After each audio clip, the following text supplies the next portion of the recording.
This is 1B part 4 where we're going to create the drop down box for the church. Now you'll notice I've tidied up the form. There's no truncated data. It's following the house style with the subtitles and a title, and all the data is in black except for the subtitles and title. I've left two fields here, and that's camper church ID and church ID. Now the one that's called church ID is the primary key for the church. So in this case, Emmanuel Church, the primary key is number 5. Under camper church ID, that is the foreign key for the camper. So if I was to change this value here, for example from 5 to 4, you'll see that the church details change. Change it back to 5, and there we go, it's gone back to what it should be. I can't change the primary key though, because that is fixed for this church. We select the church for the camper based on the foreign key in the camper table. And what we're going to do is we're going to create a drop down box to do this for us.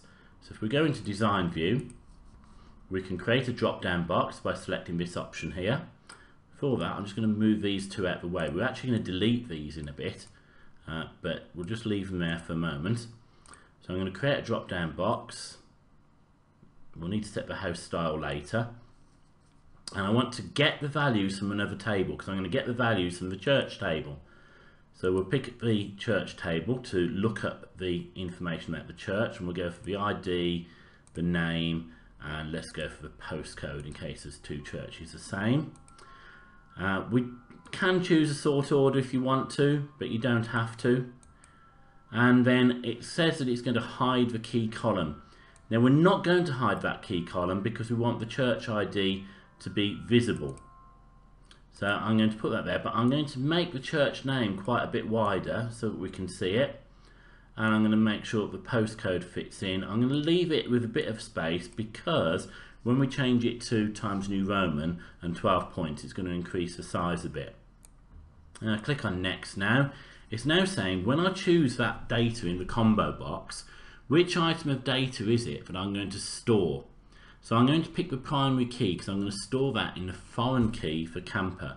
So there's a primary key of church ID. So we're going to store that value now into the foreign key in the camper table. So we scroll down, we find there's the camper table and church ID. There's no point putting it in the church table because we can't store it in there. You saw a moment ago when we tried to store data and change the data in there. It's actually the foreign key in the camper table that changes. We click on next, and it's going to say what would we like as our label. So I could go, for example, just church, or I could call it select church. We'll click on finish. We just need to tidy this up. We'll move that across a bit on its own. Obviously you'll set the house style, but let's have a look at that data now, and let's see what it looks like. So if I click on this drop down box, there we go, I can now choose a different church.